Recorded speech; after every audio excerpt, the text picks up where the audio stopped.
This podcast is sponsored by BetterHelp. After experiencing trauma, I went to therapy, and my therapist guided me through a difficult time in my life. They helped me understand what was happening and provided me with tools to cope and find my own strength and resilience. Their experience and compassion were invaluable and enabled me to rebuild my life and move forward. I strongly believe in the power of therapy to help people through difficult times. BetterHelp connects you with a licensed therapist who is trained to listen and give you helpful, unbiased advice. First, you go to their site. You can use my link, betterhelp.com/resilience. You answer a few questions, and BetterHelp will match you to a professional who has years of experience helping people with struggles just like yours. Let BetterHelp connect you to a therapist who can support you, all from the comfort of your own home. Visit betterhelp.com/resilience or choose podcast, then notes on resilience during sign up and enjoy a special discount on your first month. It's okay to say, boy, it's really been a hard day. And I can say that to my team because I've built this team and I've built some trust with this team. Hello, and welcome to Notes on Resilience. I'm your host, Manya Chilinsky. My guest today is Dr. Mary Schoenfeldt.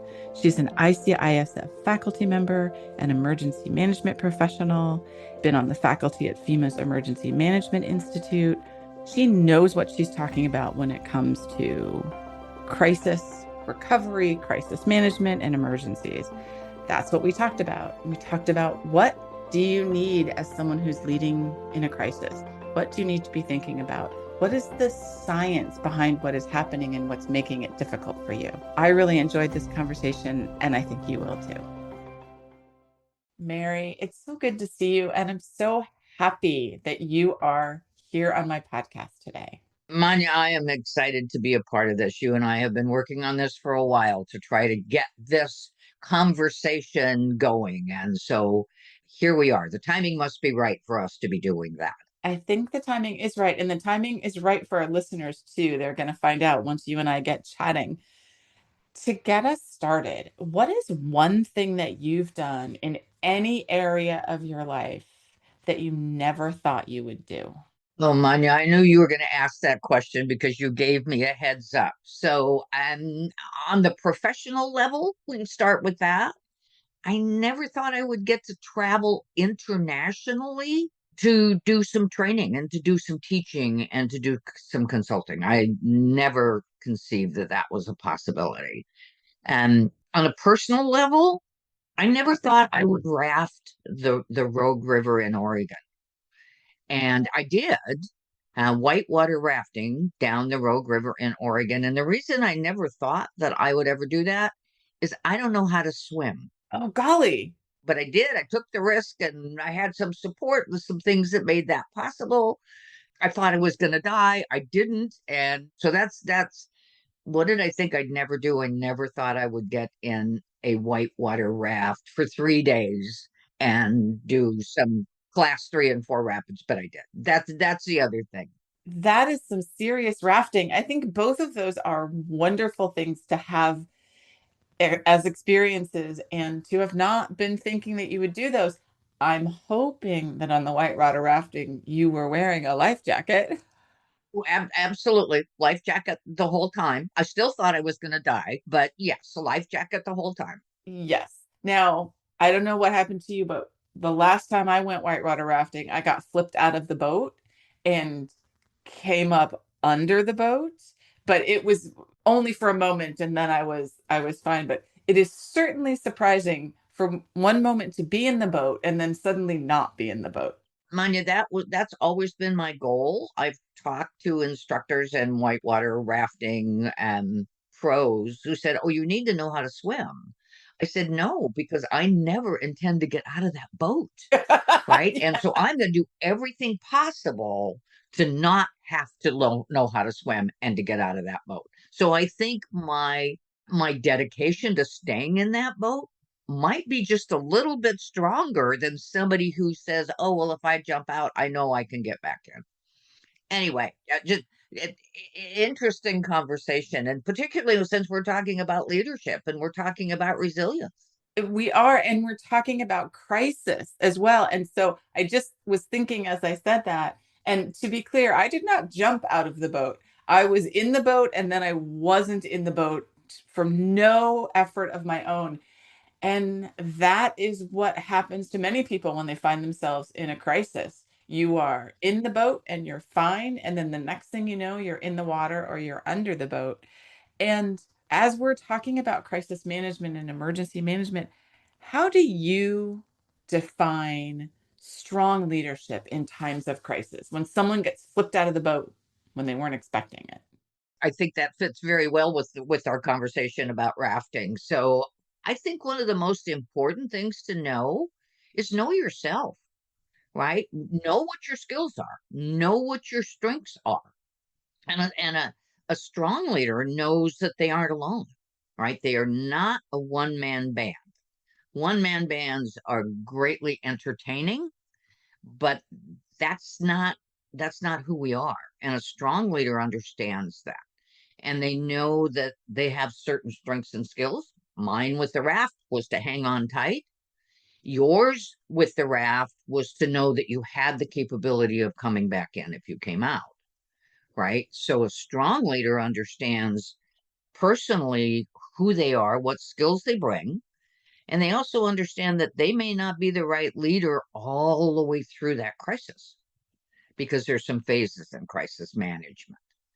So those are some of the things that I think a strong leader, they need to understand who they are, they need to build a team around them, they need to trust that team, and they need to know that maybe in the beginning that phase of command, I need to step in and do this, that, and this other thing, but a week later the crisis is still going on, and that command presence isn't what's needed, and a strong leader understands that. Right. As you were saying that, I was thinking back to my own experience, not the rafting experience, my own experience with crisis. And as a victim of the crisis, I was looking to the leaders to tell me maybe what to do, but how to think about what happened to me and how to get help. And I was really relying on the leaders. So I'm thinking about it now from the leadership perspective. That's a lot of responsibility. It is a lot of responsibility. And when I teach leadership in whatever form that takes, and it takes lots of different forms that I get a chance to talk about leadership, but one of the strong messages, and oftentimes I'll repeat it several times, is that what people need in a crisis, they really only need two things. What they need is they need information and they need the sense that somebody's in control. Now, the information could be from that leader, no matter what the crisis is. I don't have that information yet, but we're getting it, right? That's information. So the information needs to be given more than one time. And then the other one is the sense that somebody's in control. And I think from what little bit I know from your experience, I think your experience probably illustrates that quite well. And you just said that. I needed to know that there was somebody who knew more than I did, right? Or that somebody that was there that was looking out in some ways for my interest, even though they didn't know me, right? That's that sense that somebody's in control.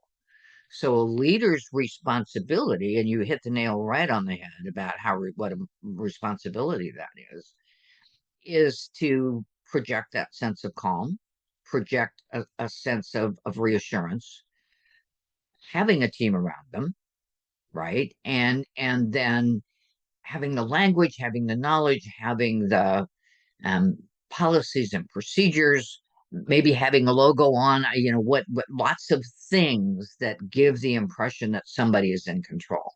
the, the impression that someone's in control. In a sense that somebody's in control. Those are the two things. We know that control is an illusion on a good day, and it really is an illusion on a bad day. But that's what people need. Yes. As you said, from my own experience, that is what I was looking for. And I was looking to, in this case, our civic leaders to fulfill that role. Now, you said people need to kind of have that sense of calm and they need information. But as a leader, you are probably going through the same crisis yourself, so maybe not feeling calm. And perhaps it is an ongoing crisis, or it was a one time thing, but you don't have all the information.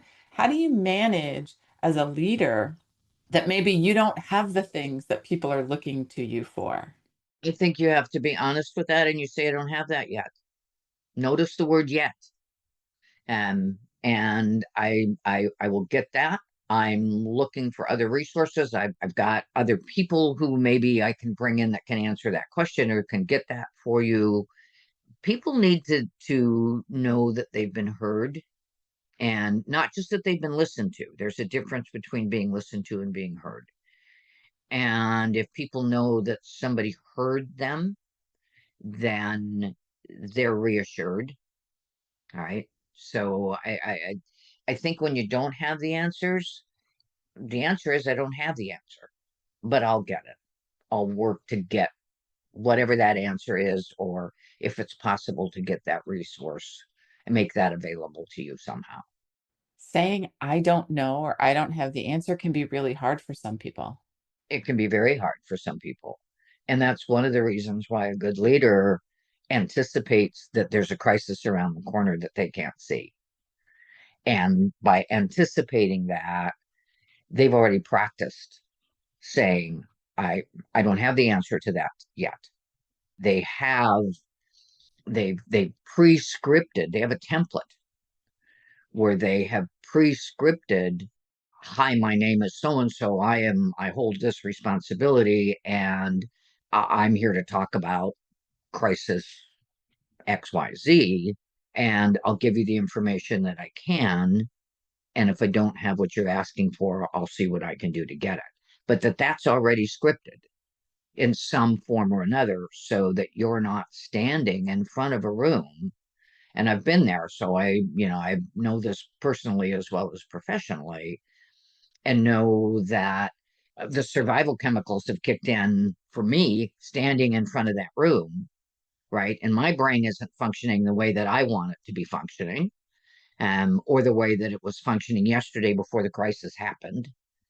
And by having that template, a, a, a script that has a great deal of flexibility in it, but at least is going to guide me. And the other thing that it's going to do for me personally, and I know that there are other people that maybe do it differently, but there are others that do it like me. It builds confidence for me to know that that piece of paper is laying in front of me with my key points written on it. Yes.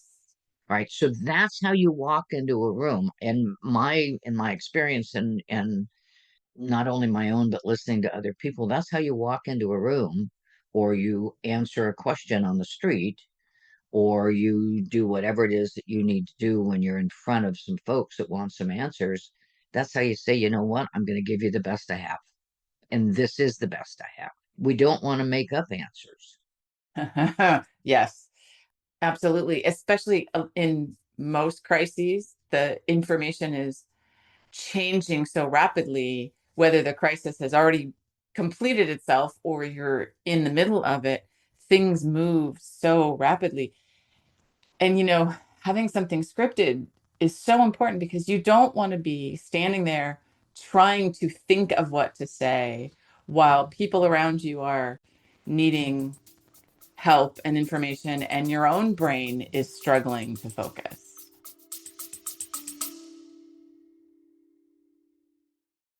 Hi, it's Manya. You're listening to Notes on Resilience, conversations about leadership, recovery, and how we show up in the difficult moments. If something here hits home, or if you're navigating a crisis, or you're seeing something in your team you want to talk through, I'd love to hear from you. You can get in touch at my website, manyachilinski.com. Now, back to the episode. Absolutely. And maybe this is a good time to talk about brain science and survival skills, because Yes, that's what please. it's about, right? When when we are confronted with an intensely emotional, shocking crisis, whatever words we want to put, our bodies are absolutely amazing.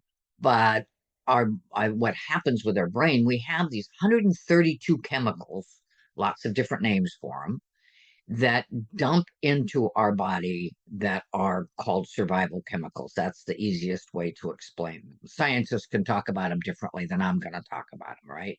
And but what those 132 chemicals do is it takes over the physiology in our body. It's not something that we can control right away. So those 132 chemicals, survival skills, they impact how much oxygen we're taking in because it impacts our respiration. How deeply are we breathing? How fast is our heart beating? All of those things that impact oxygen impacts our ability to think, right? So what those survival chemicals do is it really takes us from this place of critical thinking in the front portion of our brain, which is where we make good decisions. That's executive functioning. And it pushes us back to the midbrain, which is the survival brain. And so when you're talking about surviving, what the midbrain is really, really good at is it's good at looking at things from a lens of, is this threatening to me? So it looks at it through a lens of fear and of protection. And those survival chemicals also push us back into the reptilian brain, which is why our heart rate changes. So when that leader steps in front, all of that's happening for them physiologically. And it's not about those soft pieces of who we are as a leader. It's very much it's brain science, and our brain doesn't know whether or not the dinosaur is chasing us or not. And we need to get out of the way of that dinosaur. So it even does things like it dulls our hearing, it changes our peripheral vision. Because if I'm running from that dinosaur, if that truly is what my threat is, I don't need to see the rocks and the trees on either side. I just need to make sure I don't trip. So those chemicals have kept us alive, right? That survival mode. But it takes us away from being able to take in complex information and figure out what's important in that whole paragraph that we heard, right? What was the key word there that we need to focus on? So the brain science is a critical piece, I think, for leaders to understand that there's science to this. It's not just communication skills. That's why keeping the message simple and repeating the message multiple times in multiple ways is so important after a crisis, because people can't hear what you're saying, even if they want to hear what you're saying. I was just going to turn that around and say that it's not just what if you're the leader and your brain's doing all of these things in this survival mode, and so's mine, Right. right? If I'm one of the people who's listening to you, so my brain can't take in a very long explanation about what happened, or my brain can't take in that you're telling me that there's 5 different places where I might be able to get an answer to my question, right? My brain can't process that. Right. And I have my own experience, and I've talked about it on other episodes and different podcasts, of exactly what you were describing: tunnel vision. I couldn't hear anything, other than the two bombs exploding. I couldn't hear anything. And then in the aftermath, just not being able to understand messages I was seeing and what people were saying. And I was looking for messages and I couldn't find them. And if they were there, I didn't see them. And think about that layer, that biological layer of what was actually happening to me. And I can so distinctly remember feeling it. And something I always, this is an aside, but something I always find really frustrating in these days of social media, when something bad happens and we see it on the news and now we see videos, people on the internet saying, criticizing somebody's reactions. Oh, you ran past somebody who had fallen, or you did X, Y, or Z. And I think that person didn't have a choice. They were doing what biology was saying, which was get out of here, not, sure, do some people stop and help? Yes. But that's a whole different mechanism. For most of us, it's, I just need to get out of here. It's not, I'm in caregiving mode. Right. But and let's take that a little bit further in that what need is being met by that person who's saying who's pointing the finger and blaming, right? Because obviously the need of the person who ran by is survival. What's the need of that person who's pointing the finger? Well, there's a biological need to that as well. And here's what that biological need is to that. And that is what those chemicals do is it makes us fearful. It makes us feel alone. It makes us feel vulnerable. It makes us feel completely out of control, right? And that's when the survival chemicals kick in and we run by and we do what we do. The person who is blaming or pointing a finger, they need to feel back in control also, right? And so their way of being back in control is if they can point a finger at me because I didn't do or I did something, whatever that might be, if they can point a finger at me as the leader and they can say, well, Mary messed up. If Mary hadn't done it that way, I would have been safe. So, what that does is it increases their sense of safety.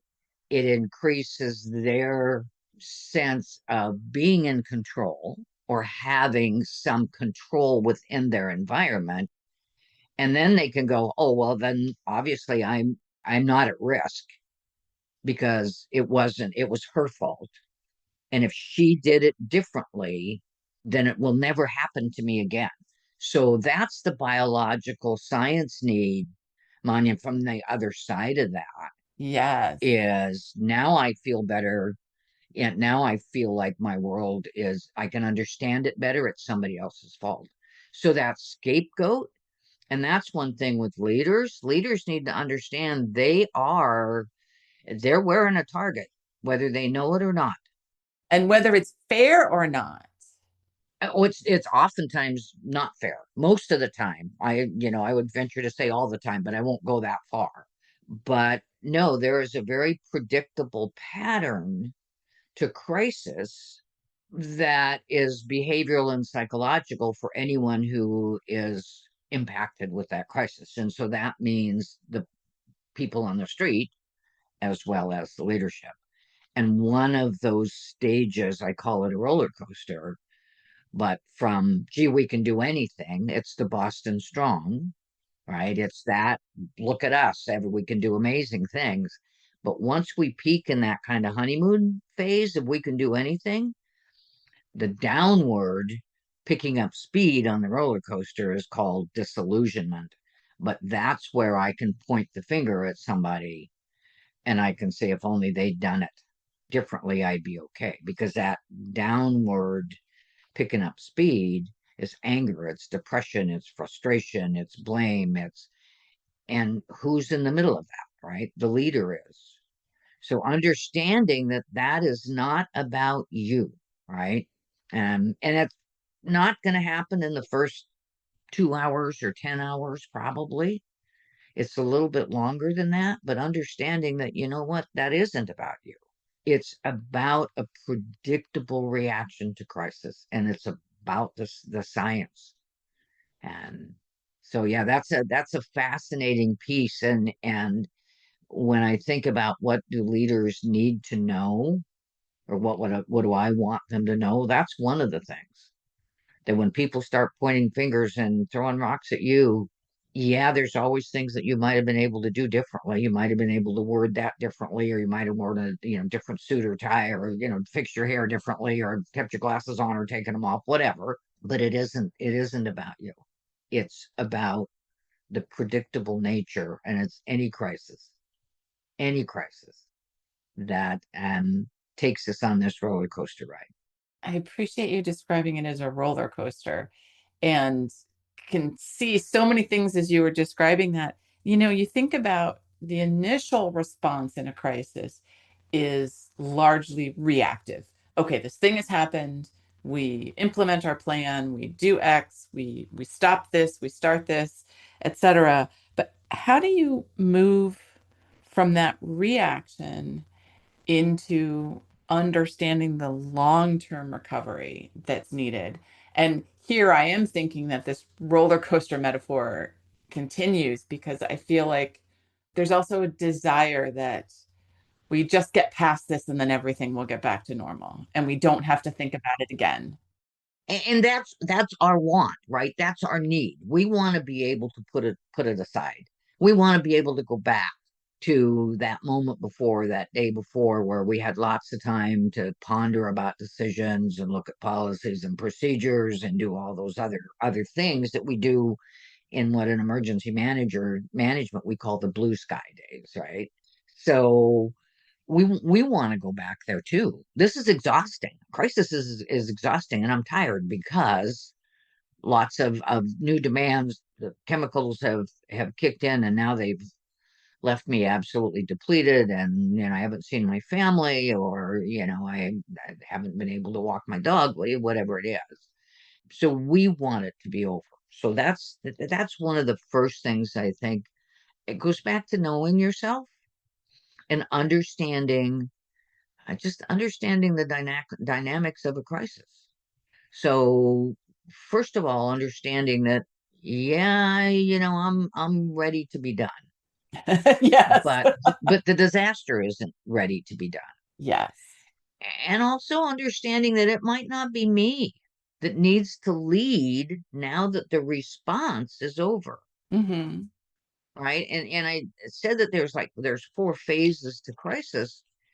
Well, the first one is command.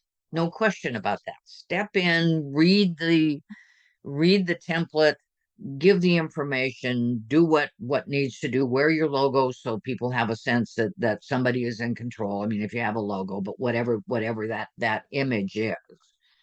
But then as we move from that response piece on through into short term or midterm or even long term recovery, that crisis in the needs space change. So the first phase is command. So step in and do what you need to do there. Second phase of any crisis is coordination. So, and that's about relationships, right? That's about knowing who has what resources and being able to put those pieces together. It's a big puzzle. Being able to put those puzzle pieces together in a way that makes sense, right? So the second phase is really about relationships. And I don't know a single leader, I've never met one, and I'm certainly not one that has everything it takes to lead all the way through initial response on into long-term recovery. So that goes back to let's build a team, right? Let's know who else has the skills that might be needed beyond mine, and then giving them the trust and building their credibility as we pass off, as we move from my leadership to your leadership, because you're better at all this relationship stuff than I am, then I have a responsibility as a leader if I stepped in as command to say, I've got the best hands I can put you in, and it's Manya, and she's the one now that I'm going to turn and I'm going to ask her questions.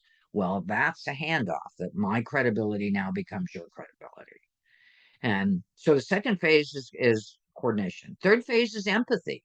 And that's understanding that people are scared, people are off balance in their emotions and physically and life, right? So understanding that people have some needs of some sort. And so that's the third phase. And that may not be me and it may not be you, right? There may be a third person on our team that's better at being able to say, I know this is really hard, isn't it? We didn't think this would ever happen in our community, but it did. Now let's think about what we're going to be able to do. Let's work together to do about that. That's the empathy. And then the fourth phase of that crisis is called a new reality integration. And that's somebody that may be a fourth person. Maybe it's one of us, but maybe it's a fourth person who's able to say, boy, this really changed the way that we do business. And that's as a family, that's as a person, that's as a company, that's as an agency, that's as a community. Our world isn't the same. But this is what it looks like as we go forward. And these are some of the things that we see have happened as a result of that. These are some of the things that we see down the road. And that's that new reality integration. So when you look at crisis, Manya, and you're looking at leadership, the one man band doesn't work. Yeah. I appreciate you talking about those phases and what you need in a leader at each phase. That had never occurred to me. I suppose I had generally thought maybe the same person can't do all of the things, but it's so clear from your description of what is needed at each of those stages. That would be a superhuman who would be able to have all of those skills and, and have the time to be doing that kind of thing. Right? Yes. Mary, we are getting close to the end of our time, and I'm curious, when you think about crises and the response to crises, what is giving you hope these days? Oh, what an interesting question. What is giving me hope? I think the hope comes from we keep learning more. And we keep learning more about the brain science. We keep learning more about what crisis really is. And we're moving towards, we're not as far there as I would like us to be yet, but we're moving towards a place where it's okay to say, I don't have the answer, right? That we're making being human and whatever, and all of the flaws and whatever that might be.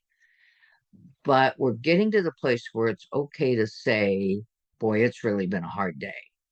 And I can say that to my team because I've built this team and I've built some trust with this team. I'm not going to say that. Maybe I'm not going to say it in the same way to my community, but we're getting to a place that we're looking at peer support teams, more and more peer support programs in lots of professions. We've had them in fire and police, um, but they're also in the airline industry. That's one of the trips that I'm going to do this next spring internationally is go talk with the airline industry, and it's about peer support.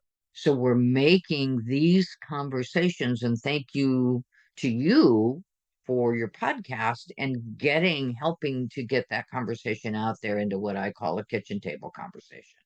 So that's what gives me hope that we're learning more, we're getting more honest about what it means to be in crisis. I worked for a police agency many years ago, and we had an officer involved shooting.